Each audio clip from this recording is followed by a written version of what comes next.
gang. Welcome to another episode of Value Added, the real estate podcast. On today's episode, we're chatting with Anthony Gude. Anthony is a structural engineer with R&S Tavares and Associates based in San Diego. R&S Tavares and Associates provide design services, structural design, consulting, and project management services to their clients. So without further ado, let's get on with the show. Welcome to Value Added, the real estate podcast where we speak with the brightest minds in the world of real estate who provide, create, and realize value in an ever-changing market. And now your host, Nick Walters.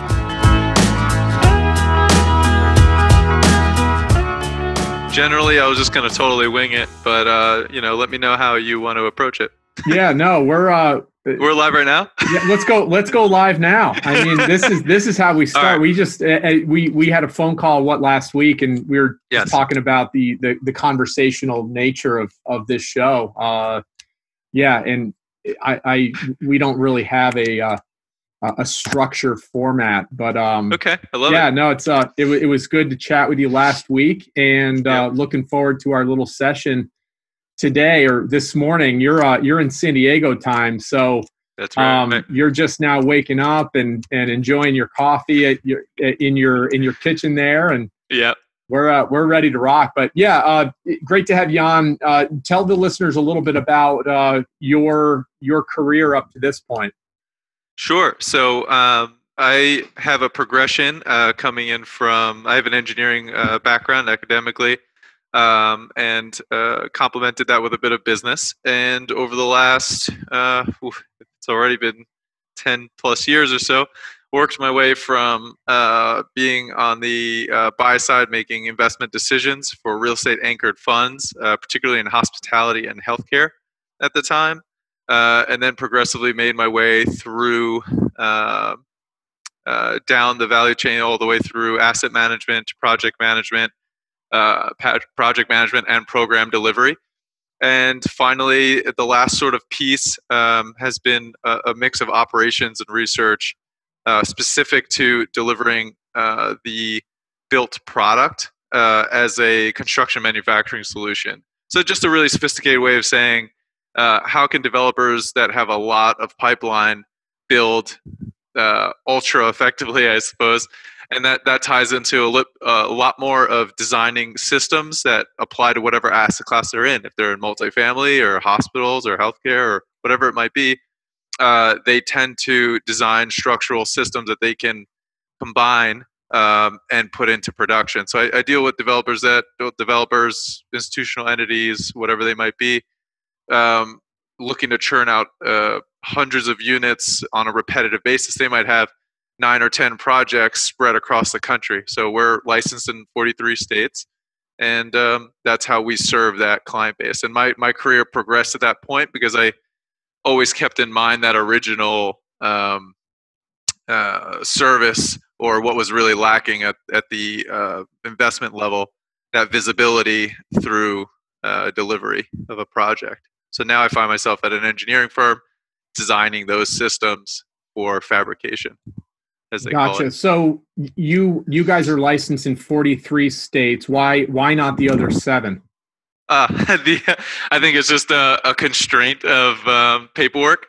So the push has been, obviously we don't do it if we don't get a certain amount of business in that state. I'd say that the remaining 7 states we have reciprocity agreements with other engineers. So it hasn't been a terribly pressing issue. But basically every year we'll add 5 or 6 states that we're busy in. And we could probably count all but one right now as far as activity. So we'll get there. Gotcha. Yeah, just not doing it just to do it, right? So we make sure we have some deal flow there. But a lot of the busiest, I suppose, are those that have extenuating circumstances. Have Seattle or certain parts of the country that have that different seismic requirement, like California. Those are some of our more challenging builds. So those took priority when we started our path. But the firm's 20 years old now or so. Principals have 30 plus years, so they sort of mapped that out as it progressed. Not to So get into all that, but that's engineering talk for you. Yeah. so let's talk about manufactured building or modular development, whatever you want to call it. Sure. Why is it becoming more of a hot topic these days? But also, why is there so much resistance against this type of construction? Sure. So I could address the resistance question first, because that's been something that's been on my mind a bit more, and I think that exists as a question of scalability or application. So it's a little skewed when we try to understand where there exists friction to adoption, but I think it's really a question of appropriateness for the business model. Naturally, a firm that builds 2 or 3 houses a year, it's minimally, it's not as likely that they have that need for production housing. On the flip side, if you're doing even just 100 plus, you're going to see cost and schedule efficiencies, even if it's just multifamily wood frame. But there's been, I actually addressed this in a post today, was that there's an underlying demand that's been consistently growing, and that's specifically to a degree more complex assets, more challenging builds, because that's where you see the most gain. So when people talk about adoption, sometimes they're talking about the general public, and the general public might be loosely connected to the home building, individual home building business. So that'll always be the last group to adopt. And that's where we see a little bit of friction. But I almost wish there was like a way to refer to the sector without a noun, because we're describing just a process, right? So if developers have to compete at a price point for land acquisition, that's one way they can increase their profit, right? The second is to add value. If you're upzoning, or you do a land division, or you somehow remediate a site that has other that makes it unbuildable otherwise. Those are 3 very real estate development centric ways of adding value. On the financial side, you negotiate a better deal with your lender, you borrow less cheaper, or you distribute your LP more efficiently. Then that's another way you compete as a real estate developer. But outside of those 2 things, the rest of it is project delivery. So how can you do more with less management teams, or more efficient management teams, therefore less cooks in the kitchen, I think is the term. And how can you contract and de-risk yourself from the liability of the process of building? So if you can take your 20 contractors down to 10, great. If you can limit your liability of cost overruns, great. If your schedule is more adherent to your original scope, your lender's much happier with you, you ultimately make more money. So that third one, I just feel that everyone's in the business of real estate development, but there comes a point when you realize that if you haven't optimized your project delivery, well, you can serve less of a market, you make less money, you have all these other inefficiencies, and that comes back to the process of how you deliver that product. And construction manufacturing, if we use that term, if we want the most generic possible, is not just how we make windows and doors. We make windows, doors, wall assemblies, roof assemblies, and these are all just better ways to build, which ultimately means that developers make more money. And that's why institutional guys that have those resources, I suppose, invest a lot more there. But I think there's an opportunity for us as well. I say Gotcha. us, but yes, the smaller developer. Gotcha. So the types of projects that you're working on right now, tell us a little bit about, without diving into super detail, but tell us a little bit about some of the projects that you are working where you're implementing this type of construction. Sure. So for us, we're a bit of a nimble firm. So there's 20 of us doing the building or designing structural systems that get approved at the state level. That's what we do for developers. Then what happens is they revisit those to deploy it in their whatever their development might be. So we have foreign and domestic firms that we serve that have these designs in place, and it varies from. We even have some single family. It might not be. They're a little bit of high design type projects because there's a niche in the market that wants to see superior builds for maybe second homes for certain individuals that have that spend.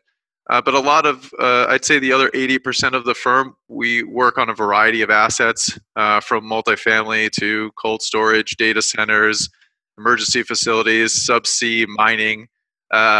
All of those applications have effectively just a different type of design to serve the market. But those same developers many times have a diversified portfolio. So you'll see that we'll do like a man camp and a multifamily build for the same group. We have 5 multifamily projects in LA currently.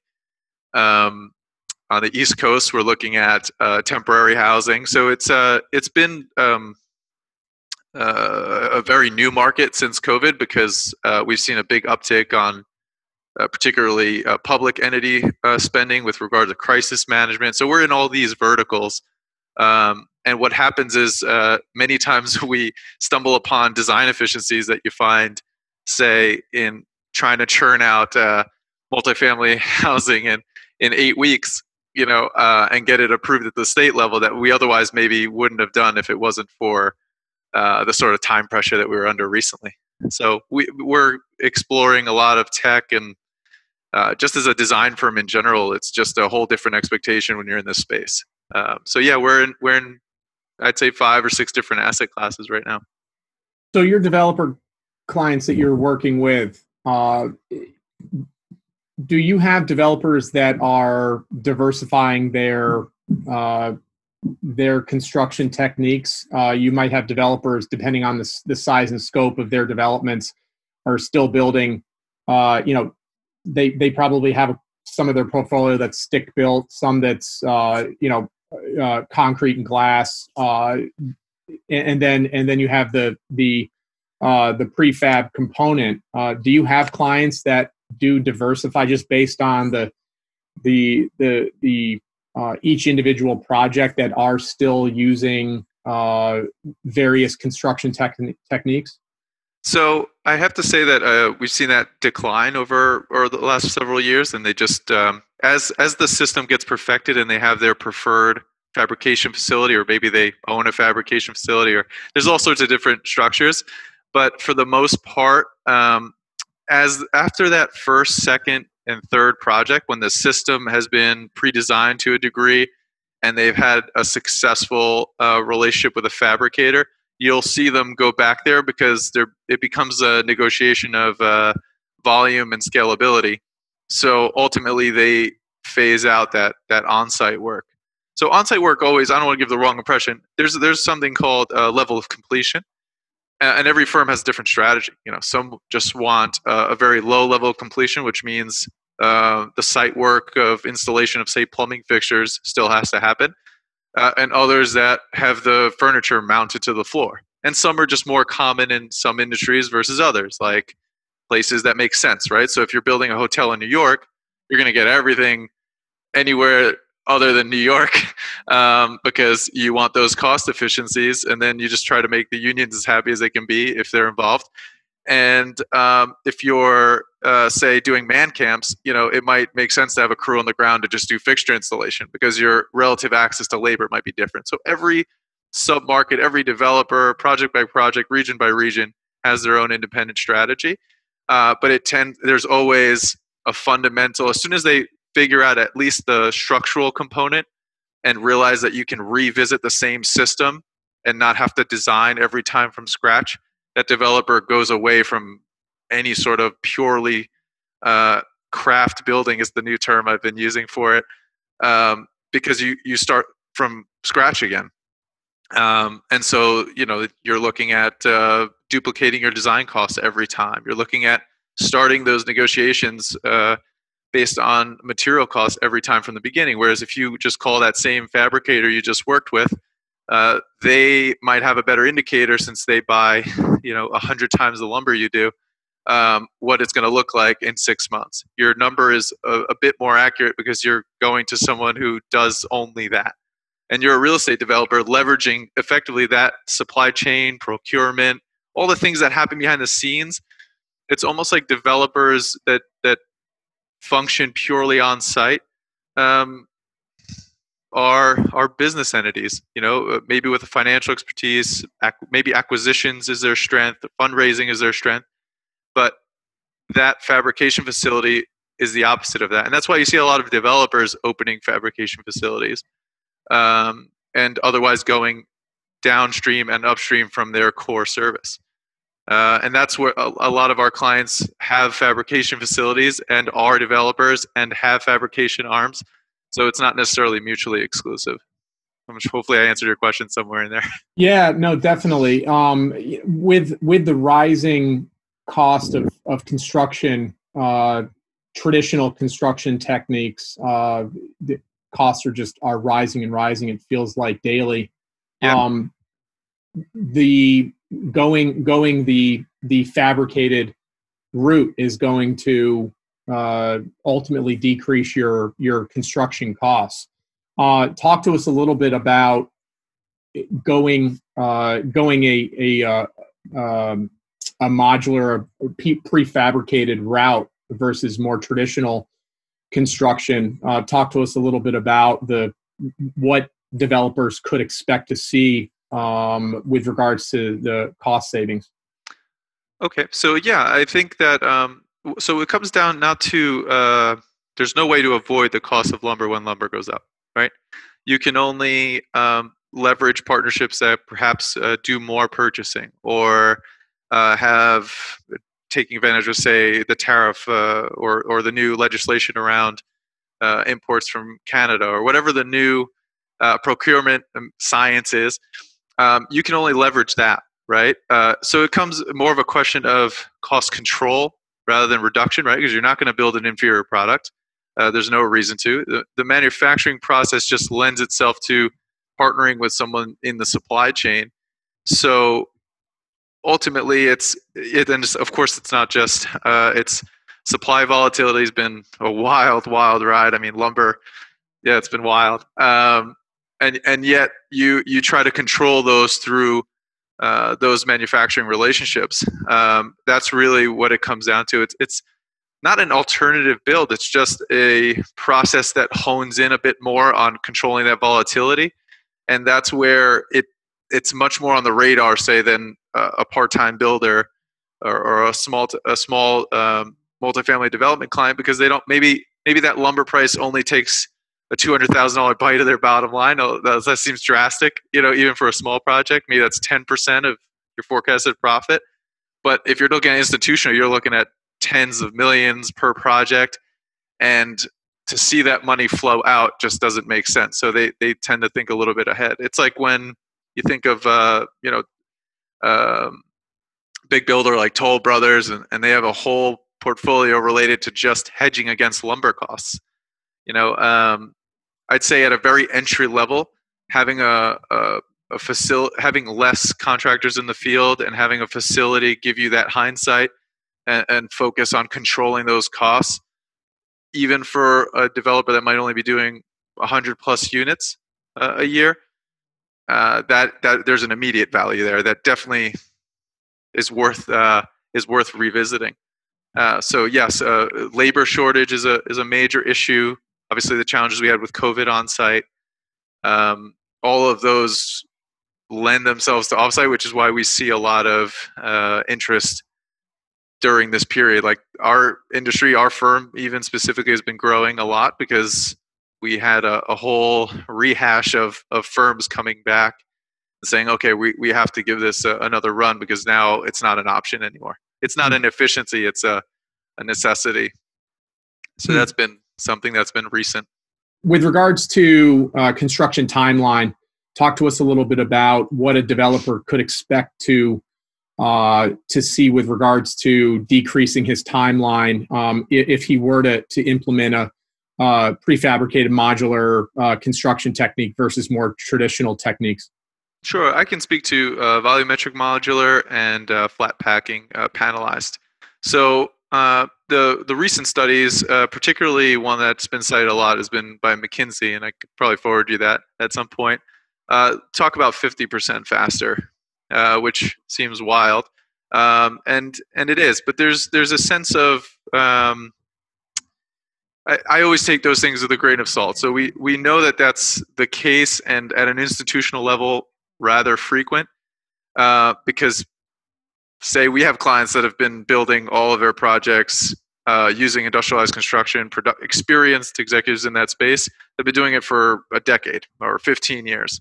Obviously, that group has a much bigger leg up than say someone that's their first time engaging a fabrication facility. But ultimately, I think that I just from experience, I suppose, and we get into in a total stuff, but between 20 to 30% faster is if you execute the design properly and you recruit your team properly, which is another big sticking point. That ultimately that's almost a given.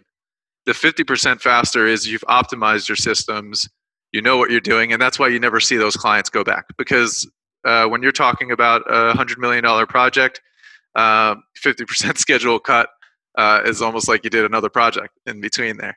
So that, in terms of margin and profitability, it's unmatched. And I think that data took time to come out to the market because perhaps the people that have adopted faster, or the groups that have adopted faster, are not necessarily in a rush to share that. So it's been seen historically as a competitive advantage, and now it's becoming, at least in the less so in the say multifamily or single family production housing, but it's becoming almost a bidding standard when it comes to corporate jobs. Like Facebook doesn't want you to build their dorms on site. Like you won't get the bid.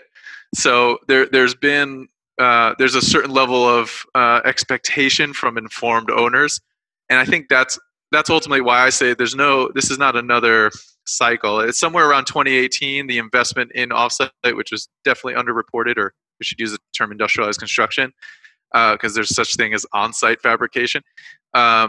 So in 2018, there was a 10x increase in investment in the U.S. market in Offsite, and I know that doesn't include components, it doesn't include certain types of systems, because there's no way to really track that, and that's those who have publicly disclosed it. So that's when it broke the model. You'll see a chart that I shared at one point from Daniel Hall on a report that they had completed, and you just see 2018 spike into the stratosphere. And it's not market driven. Nothing happened in 2018. It just was. And I think ultimately it's also that some groups have entered the supply chain. So big developers have decided to invest in small factories. You have a tech component that reached maturity. There's just from every angle in the industry, investors that are in the business of AEC are not comfortable investing in an on-site builder. There's no control, there's no site, there's no investment thesis. So the emergence of construction manufacturing into the building business is just fundamentally different. And so when that finally clicked, I think that you'll still see a cycle, but the whole financial picture is just elevated to maybe a 10 notches upward. So that's the best way I could describe it. I'm not an economist, unfortunately. Interesting. So what are the opportunities for offsite construction in your eyes? What are the biggest opportunities that you see coming down the pike here in the short term? Sure, and I always think of that developer builder is trying to scale to say 10,000 units, right? Maybe we're at 1,000, we're at 2. You consider that an established operator that's ready to grow. So there's a few limitations that you can immediately eliminate when you implement industrialized construction, prefabrication, on-site, off-site, whatever you want to call it. A relationship that consolidates your supply chain, helps you deliver projects in a faster, more economical way in a wider footprint. So think of a developer this is like, I'm going to use my own symptoms. When I was in New Jersey, let's say I started with just focusing on my county, or my city, my county. When I implemented my little process and I was still building Onsite, kind of mixing the bag, I could reach 3 counties. When I started contracting facilities in Pennsylvania, North Carolina, now I was looking at the tri-state or a regional firm. The same way that a more sophisticated developer could thread into the construction manufacturing space is exploring how to do more, reach more markets. And I think that's the primary, and ultimately deliver more units.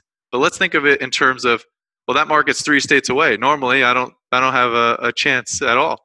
But now I can reach that market, and my supplier and my costs are lower because I went 2 states over to get my supply. Now you're thinking like an investor, whereas before you're just a builder that knows how to negotiate an acquisition. So I want to bring that to the development community, and specifically that lower middle space, because that's who benefits the most, and that's the future of the industry, I think. Not necessarily a home builder, one-off home builder, or a speculative builder. Cool. That's all great info. We're going to conclude this episode with the hard-hitting questions. These are the questions that we ask every one of our guests. I always like to start off with the question, what is your why, Anthony? Oh, so for me, it's it's funny because it brings me to the multifamily and single family homes. So I've had housing challenges growing up modestly, which makes me just a little uncomfortable to talk about. But I've experienced some challenges with housing, and my why ultimately revolves around that housing equity that doesn't exist at all. When affordable, attainable units are $400,000, it's quite scary. And addressing that crisis on both a national and global level is just everything I'm about. That's great. That's me. There's definitely a shortage of affordable housing. Not necessarily when I say affordable, just attainable housing, exactly. Right? Exactly. Yeah. It closes doors. That's all. Yeah, that's true. Exactly. What is a most recent book or another piece of media that you've consumed that has provided significant value to your life or your career? Oh boy. Well, now I'm on a publications binge, particularly because I'm looking at very deep tech additions to the manufacturing space. So I might put people to sleep with that. So I tend to cruise a lot of academic white papers. But if I could say an influential book recently, I suppose fun reading with Dalio's Principles was a big one for me, because I was focused on. There's also advantages to company culture, manufacturing, keeping everyone in your space, so to say. So there's more enterprise development there that doesn't exist. There's a reason that GCs struggle with that, or general contracting development firms.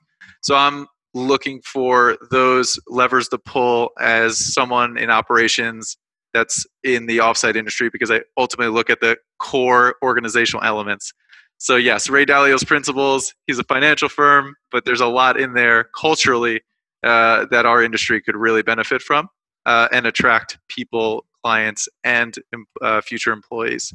So I'd have to put him on there. I agree. That's a great book. And I think, in my opinion, it's more centered around the culture that he's built over that 30 or 40 years that they've been in business, more so than